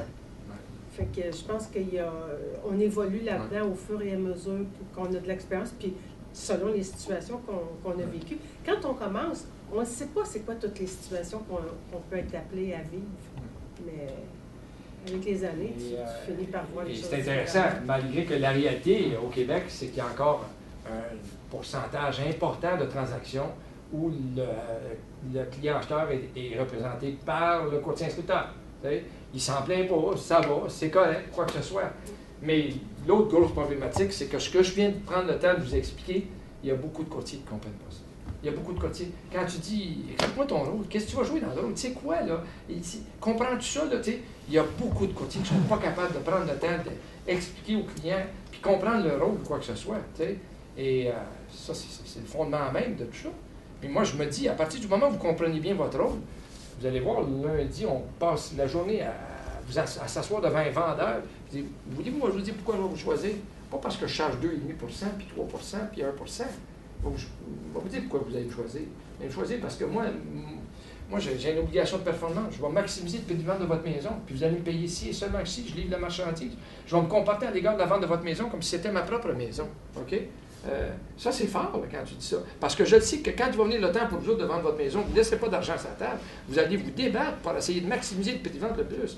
Moi, si quelqu'un, un courtier d'immeuble vient me dire qu'il va se comporter à l'égard de vendre ma maison comme si c'était sa propre maison, en partant, il vient de me dire qu'il va vouloir se battre. Il va vouloir vraiment faire un effort, puis vraiment être capable de tirer sa couverte. Puis si on part de la prémisse qu'un bon courtier, ça fait une différence, ben moi, je dis que, regarde, on est dans un genre d'équivalent de procès où les enjeux sont tels que s'il y en a un qui est plus fort que l'autre, il risque de peut-être être capable de tirer la couverte un peu mieux. Puis moi, j'ai vu au cours des années des transactions, je peux dire, l'acheteur a eu une bonne transaction. J'ai eu des transactions où j'ai pu dire, le vendeur a bien vendu. Évidemment, le financement a passé aussi, autrement dit, on l'a tiré à peu près au max, mais oui, ça fait une différence. Parce que sinon, si vous êtes juste des messagers puis vous rédigez, ben, on prend pour acquis que vous n'avez pas de différence. Je veux dire qu'ils prennent un ou l'autre, parce que c'est comme ça qu'ils vous voient. Hein? Ils vous voient au départ, là, l'AVPP qui n'a jamais fait affaire avec personne, puis qui décide qu'il veut signer un contrat, il pense que vous êtes tous pareils, alors que Dieu sait que vous êtes différents. Dieu sait que vous êtes différents. Puis qu'un bon courtier, ça peut faire toute une différence. Hein? C'est ça.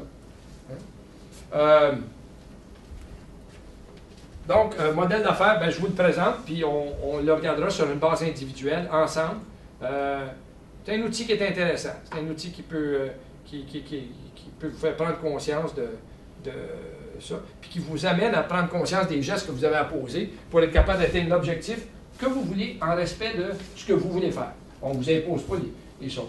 Les prérequis essentiels, on l'a fait, on continue. Les prérequis essentiels pour réussir, avez-vous la bonne attitude? Avez-vous les bonnes connaissances? Attitude, vous l'avez tellement entendu que je vous le répète, puis vous allez dire, ben oui, on a entendu ça.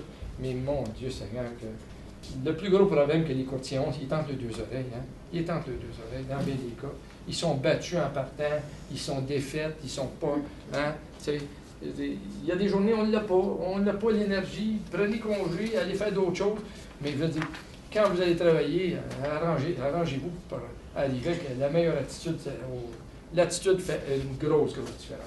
Évidemment, on va compléter ça avec des bonnes connaissances, pour savoir de quoi on parle, hein? Des habiletés, des compétences, comment le faire. Non seulement je connais la recette, je suis capable de la réciter par cœur pour faire le gâteau, mais je suis capable de donner moi les ingrédients, moi vous les mélanger, moi les mettre sur le poêle, en bout de ligne, le gâteau va être délicieux, puis il va être réussi. Les habiletés. Vous serez invité à nous rencontrer afin d'effectuer de l'initiation stratégique 2012, c'est ce dont je vous parlais. Votre secteur ferme, pourquoi en déterminer un? Ça vous appartient. Vous savez, c'est quoi un secteur ferme? Hein? C'est finalement, c'est une des... Oui, Carole? Par curiosité, j'aimerais juste savoir qui en a un secteur ferme. Je ne sais pas si... Curiosité. Marcel, es-tu capable de nous décrire ton secteur ferme?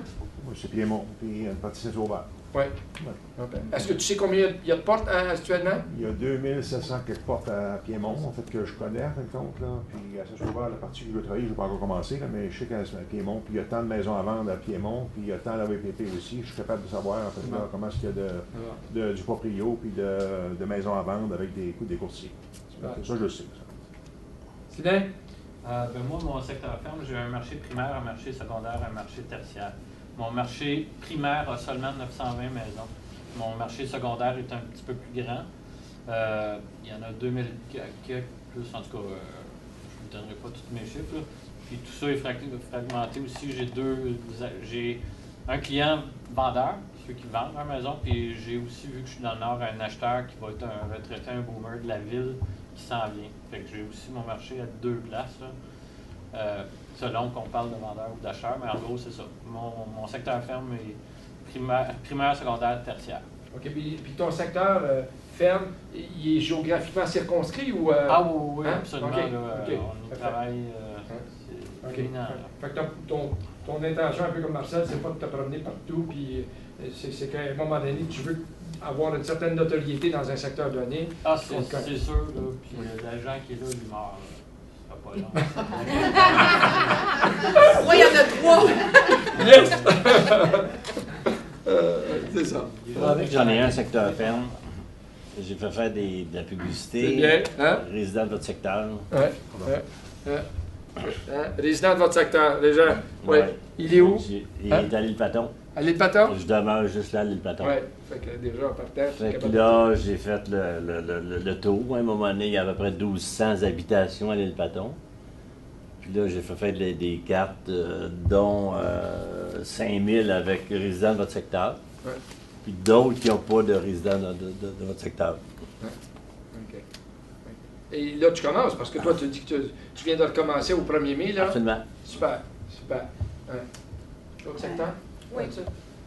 Moi aussi, j'ai un secteur ferme. Il est quand même large parce que la réalité d'où je demeure au lac de la Montagne-Noire.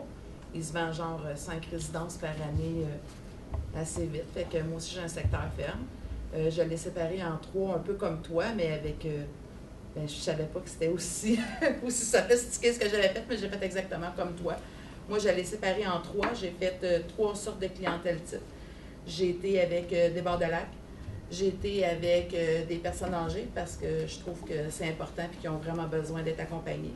Puis j'ai été aussi avec du saisonnier. Fait que moi, j'étais un peu partout, sauf dans le village de Sainte-Agathe. Ils sont déjà pas mal à se battre là. Pour me rendre compte que les autres n'avaient pas vraiment de secteur ferme puis s'éparpillaient partout. Fait que moi aussi, chez nous, il y en a 3 à battre.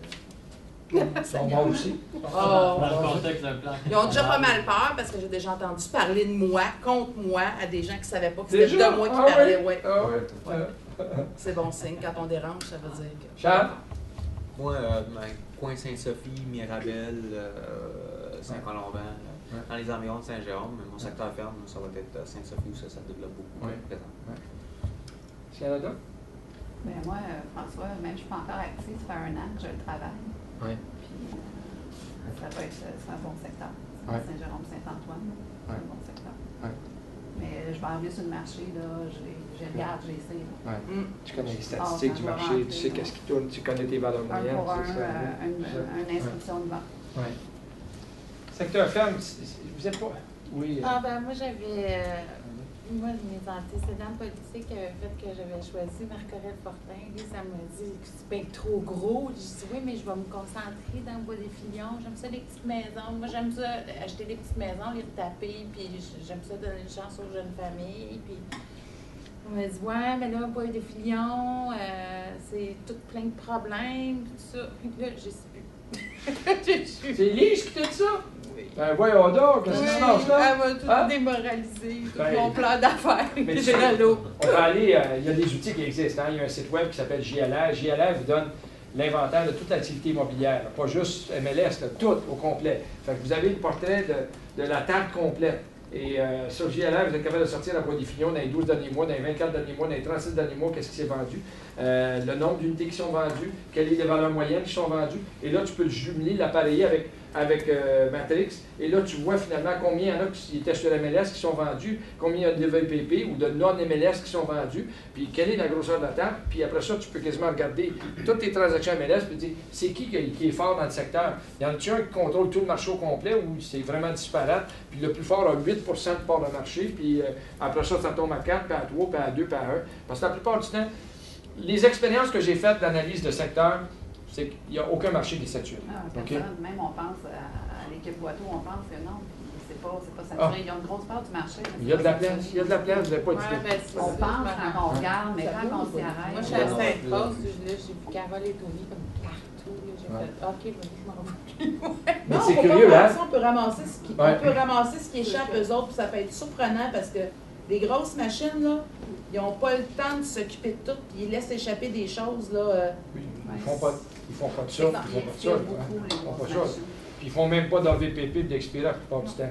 Ils ont eux Non. autres, là, Mike Ferry dit You can buy your business. C'est ça qu'ils font. Ils ont une machine. Ils Ils ont... deviennent des expirés. Ils expirent beaucoup, Ouais, pardon, beaucoup, ouais. mais ils expirent beaucoup aussi. Là.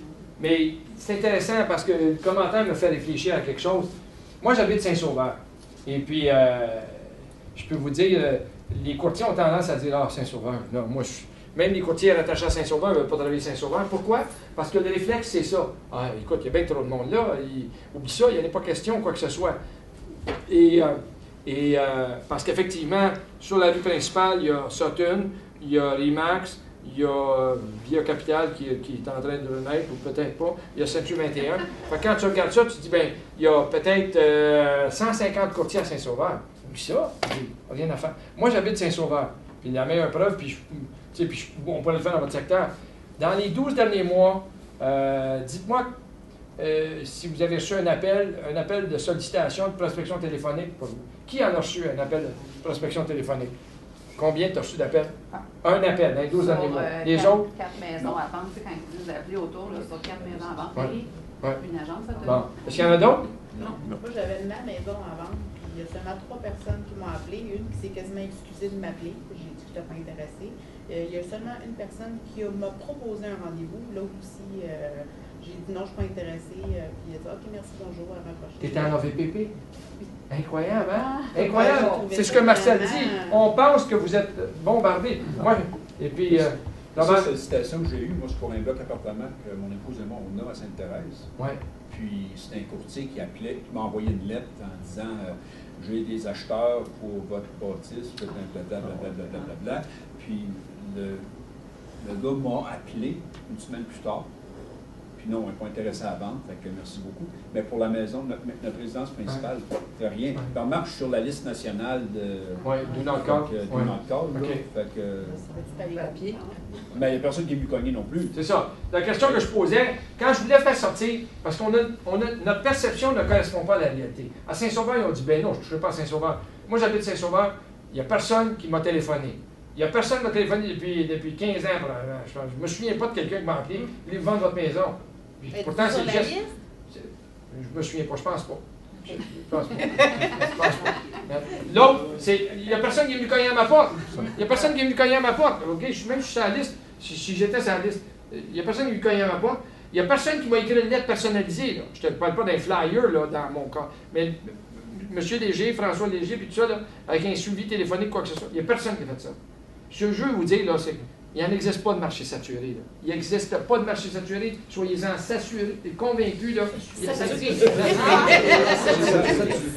Il n'y en a pas. À Saint-Sauveur, le meilleur exemple que j'ai, c'est ça.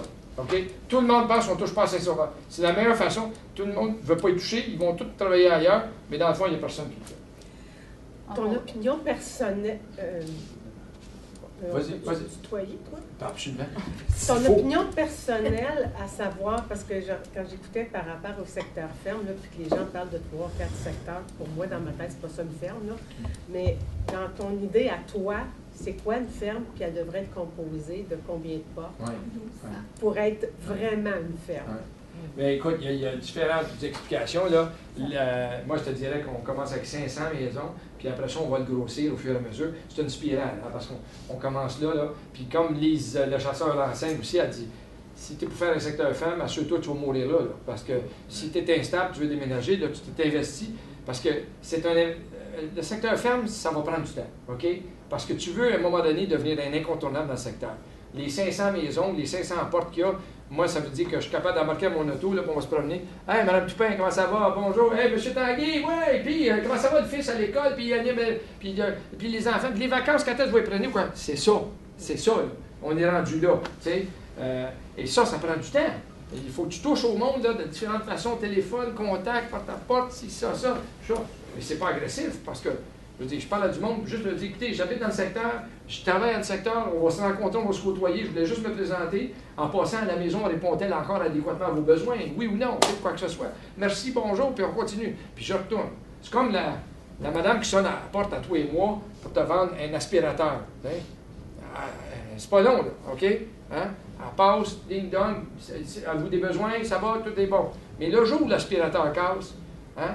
Il dit, normalement, là, quand tu vas passer à Madame Aspirateur, parce qu'à tous les mois, elle vient, puis l'objectif, c'est ça. C'est de faire en sorte. Mais évidemment, si tu déménages parce que ton mari est transféré à Calgary, puis tu t'investis, tu as tout perdu, ou quoi que ce soit. Fait que, il faut que tu sois comme certain que, comme Lise dit, si tu es pour développer un secteur femme, tu veux mourir là, parce que tu veux t'enraciner là, tu veux devenir un incontournable. Mais je vous dis, c'est une recette qui fonctionne à 100% à partir du moment où vous la faites, puis vous avez la ténacité de la faire. On on peut s'entendre pour dire qu'il y a quand même deux réalités très différentes de quand tu es à Bois-des-Filions puis que tu décides d'avoir un secteur ferme à Bois-des-Filions. En passant, moi, je trouve que c'est un beau secteur puis j'irais si je vivais encore là. Puis quand tu vis à Val-des-Lacs, qui est une municipalité de 1500 personnes puis qui se vend à peu près 8 maisons par année, tu ne peux pas avoir qu'un secteur ferme qui est que des portes. Il faut aussi que tu vises un certain type de clientèle puis que tu élargisses un petit peu parce que sinon, c'est vrai que tu vas mourir là, mais tu vas mourir de faim là. On ne peut pas faire ça comme ça. Je pense, en tout cas, ça. T'as raison. Puis même si on parlait de Sainte-Agathe, qui est quand même plus gros, d'avoir un secteur ferme à Sainte-Agathe de 2000 portes, même là, c'est très, très, très dangereux. Il y a 161 maisons à vendre, puis il s'en vend peut-être 100 par année, gros maximum, à peu près. Il faut faire attention, il y a vraiment deux réalités, puis ça, je le disais quand j'étais à l'école, quand j'étais à Montréal, il faut faire attention entre ce qui se passe, passer Saint-Sauveur, peut-être, puis ce qui se passe là, au côté de Saint-Sauveur, c'est des réalités complètement différentes. Est-ce que je me La trompe? densité de population, puis au kilomètre carré. Il faut que tu sois conscient, sensible ton marché tourne-tu ou il ne tourne pas. S'il ne tourne pas en bout de ligne, là, si le monde meurt, s'ils viennent au monde de la maison, puis ils meurent dans la maison, puis ils élèvent par testament, voilà. Nous autres, là, ça nous prend de l'instabilité. Il faut que le monde se sépare, se divorce, il y a quelque chose qui se passe, qui fait en sorte. Puis on peut penser que le futur et le passé est garant du futur. Autrement dit, tu regardes en arrière avec JLR, tu dis, ça tourne-tu ou ça tourne pas? Si ça tourne, quelle soit une valeur moyenne ou quoi que ce soit. C'est ça. À Tremblant, aujourd'hui, là, il faut qu'un courtier prenne conscience du ratio de vente à inscription, puis qu'il soit conscient. Puis quand il va s'asseoir avec un vendeur, puis le vendeur veut déménager, il faut qu'il tienne le discours. Il dit, écoutez, là, je veux juste que vous sachiez, là, là, actuellement, là, le genre de propriété que vous voulez vendre, là, dans votre catégorie de prix, là, vous avez 72 propriétaires qui cherchent le même acheteur actuellement. Et on en vend en moyenne, 6 par mois. OK? Fait que là, on a 12 mois d'inventaire, où il s'en vend 4 par mois, on a tant d'inventaire. Quand est-ce que vous voulez déménager? Cette année, l'année prochaine, dans 2 ans, dans 3 ans, quoi que ce soit. Puis là, tu le ramènes à être conscient. Tu dis, regardez, si vous voulez déménager, il va falloir, toute votre compétition est là, il va falloir que votre propriété soit perçue comme étant plus intéressante, plus attrayante, plus attirante. Fait que là, on se met là, si on ne se met pas là. Mais le courtier doit faire ça. Il doit prendre conscience de la réalité du marché, s'adapter à ce marché-là. Oui, tu peux réussir, mais arrange-toi pour être réaliste. Prends pas juste un listing pour un listing parce que tu vas mourir. Hein? Pour en prendre conscience, le secteur femme est un outil génial. J'ai hâte de l'utiliser, là. Mais c'est génial. Tout est un coup d'œil. Tu vois tout, tu peux tout montrer dans ton speech devant, tout.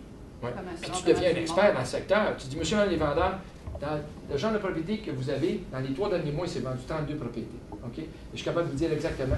Eh mon Dieu, quand tu commences à tenir un discours comme ça, c'est pas juste, donnez-moi votre listing parce que moi je fais de la pub. Là. Regardez bien, avant même de parler, si on est capable de s'entendre ensemble, on va vous parler du marché, on va vous parler de la dynamique du marché. Peut-être qu'à partir de ce moment-là, vous avez décidé que vous ne voulez plus déménager, ou vous voulez déménager, ou quoi que ce soit, on va faire ça. Okay?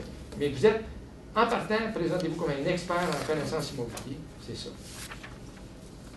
On se revoit à 1h30. Ça va?